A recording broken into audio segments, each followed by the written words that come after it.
Hello everyone, my name is Veritas, and I'm joined again by Cat Attack. I have dragged him out of bed or something to discuss the update to Division, the crafting update to Division. So something came out today on the Division forums. We have increased drop rates of high-end items from named NPCs.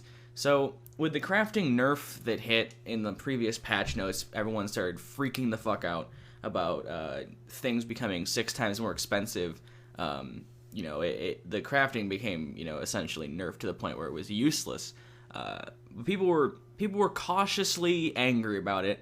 Some more than others, but some people did think that maybe there is a change coming to how high-ends behave, and maybe that justifies the crafting nerf, and this is what we're seeing. So in the April update, in 1.1, in the Incursions update, we will be seeing high-end items always dropping from named NPCs.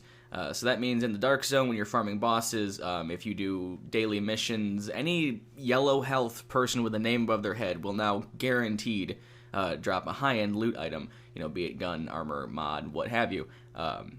And they've also increased the drop rates of Division tech from, I believe, boxes.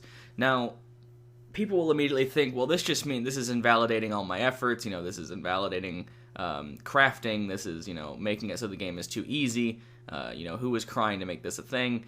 Well, think of it this way. In the previous video, I'll put an annotation on the screen now for that, Kat and I discussed, is Division rewarding?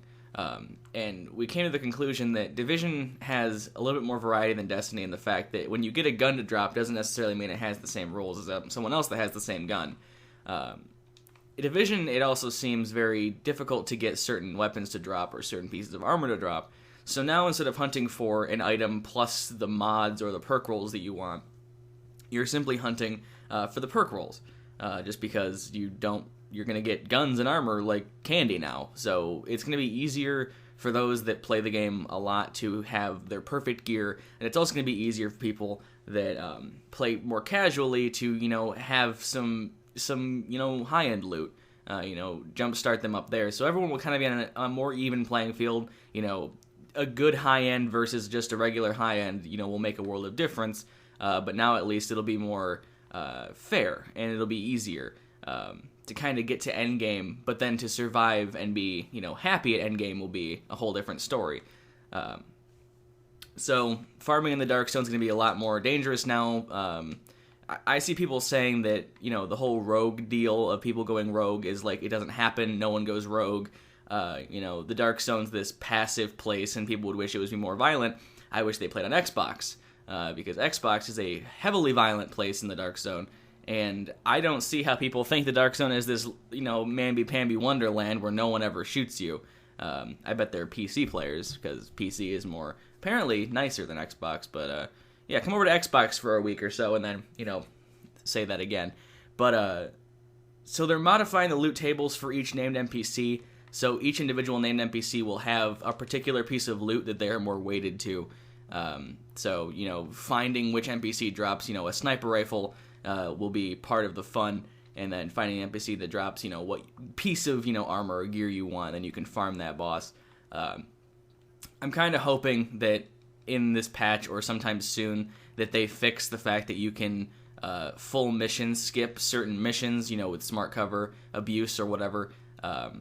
But I mean, there's a few other things. There's some conversion cost variants that were talked about before, things like that. But I want to turn the table over to Kat here and see what he thinks, or opinions he has on increased Division tech drops and named NPCs always dropping high ends, and the whole weighted towards certain variants. So the floor is yours. I'm gonna start out by saying, you PvP whiners need to shut the fuck up. The thing we got into the other night about Destiny Division, why they're similar but different. The thing with Destiny is it had a content wall. As soon as you got endgame status, you cut yourself off from everyone else. With this update coming, it gives everyone that chance to not get left behind. It gives everyone an equal footing to play with each other. It gives more opportunity for cooperative play compared to everyone worrying about what's better in PvP. And along the lines of PvP, I'm gonna have to agree with you on the fact that people say it's not aggressive. I didn't know they were saying that because every time we play, or at least we fight, say 3 to 4 groups a night, at least. Mm-hmm. Um, so it'll be kind of more hectic in the dark zone, I think. It'll make more people want to go rogue for better loot. It'll make more people be less trusting. It'll be more chaotic in the dark zone, I think. But overall, I like the idea of it because it'll give everyone a better chance to play challenging and hard and sooner releases of DLC for other kind of challenging modes. So I think it'll be kind of nice because it'll give everyone a chance to see where it'll take them.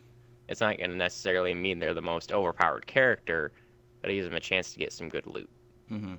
Yeah, it kind of alleviates the infinite loop that some of these games do have, where you need to do challenging to get high ends, but you can't do challenging because you need high ends to do it, and you end up with this permanent loop where you can't do something because you need the loot from it to do it.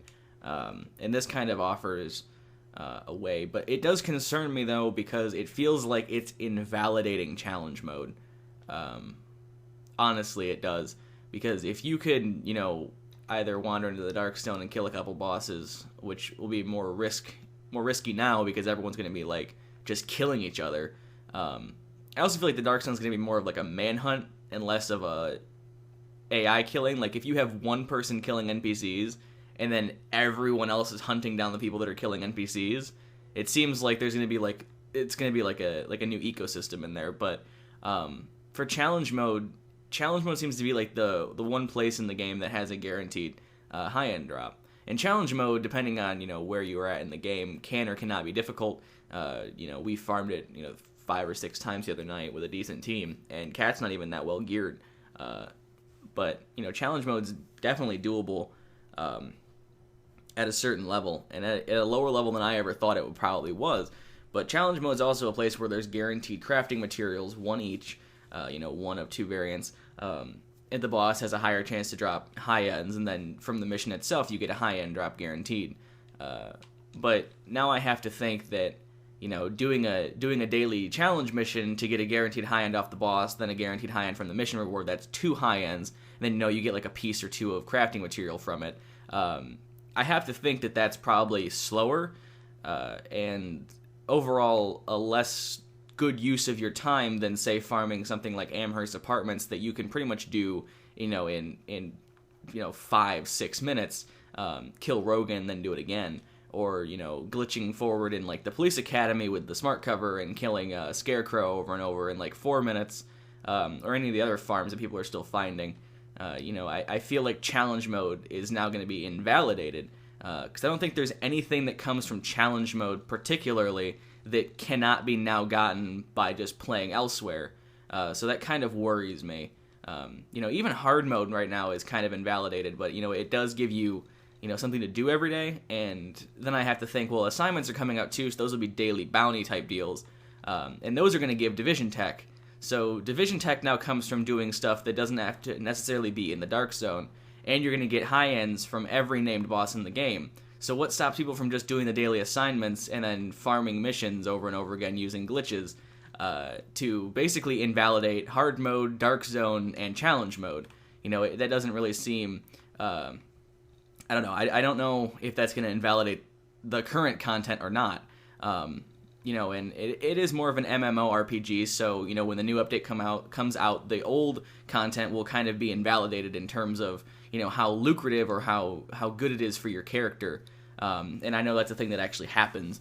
People in Destiny complain that year 1 stuff's left behind in year 2, but it's like it's surprising that they brought anything forward, because it does have RPG elements, and things do get left behind constantly. You grind for 100 hours to get the perfect armor. New DLC, your shit's invalid, immediately invalid, and the next thing you get's going to be better than it. So, an hour into the new DLC, your 100 hours are now, worthless. But, you're paying for that experience. So I wonder if the Incursions update will bring us something interesting along the lines of, is it going to invalidate the current content? Incursions are going to drop gear sets, so are challenging, I think, and so are maybe the Dark Zone. So maybe that's why they're going to try to keep people in the challenging missions in the Dark Zone for the gear set stuff. Take one thing out, put one thing back in. But I just worry that overall, will it be easier for people to just farm story missions and do daily assignments as opposed to worrying about going in the Dark Zone and getting ganked, or doing incursions and finding a team for that and then, failing halfway through and someone leaving.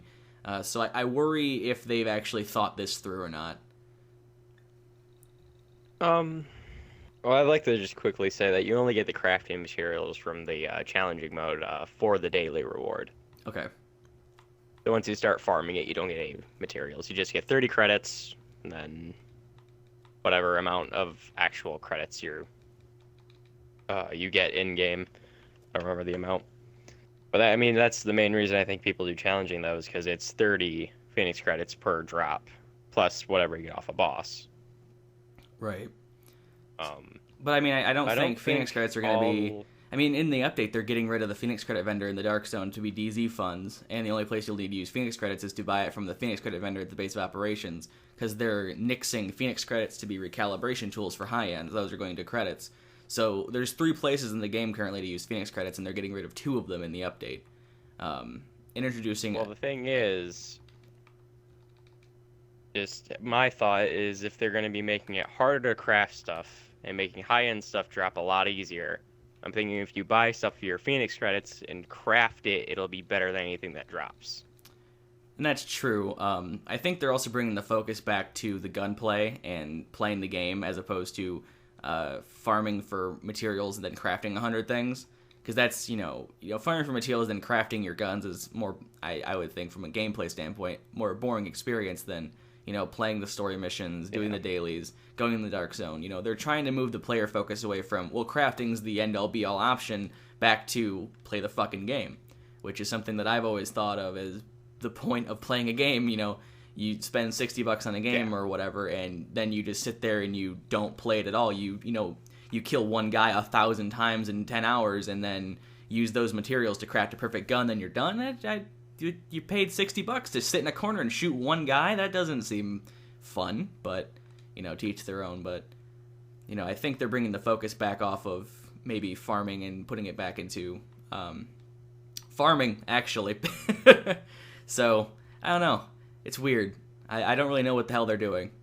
Because now instead of farming materials, you're going to be farming bosses for the guaranteed high-end drops. But maybe now it'll be quality versus quantity, or quantity versus quality. So, who knows? We'll have to see how it works out, though. Because it seems like they're shooting themselves in the foot and putting a Band-Aid on it. So I have no idea what's going to happen. But it'll be interesting nonetheless to see what happens and how everyone starts behaving. I'm sure an hour into the DLC we'll find new farms and stuff, and there'll be ways to glitch through things. Things like that. But it'd be nice to see like which named bosses drop what items more weighted. Because, finding out like, oh, I really want a high-end M1A, I better go farm X boss. Then that'll be interesting, but... I don't know, maybe it'll bring some variety, maybe it won't. We'll have to see. You can argue this both ways pretty easily, but, only time will tell. So, go ahead and leave do you have anything else you want to say about this stuff? I think we've covered just about everything. All right. Well, if you have been listening this whole time, I was planning on making this a very short video, but it ended up being 15 minutes because reasons. But, yeah, if you have any thoughts, go ahead and leave a comment below. If you agree, disagree, don't really care. Things like that. Do you have any concerns about like things we voiced, or do you have any concerns that we maybe not have voiced? But other than that, fucking stuff. So thank you guys so much for watching. If you enjoyed it, very much appreciated. And yeah, until the next video, which will probably be Division based. Have a great day, everyone.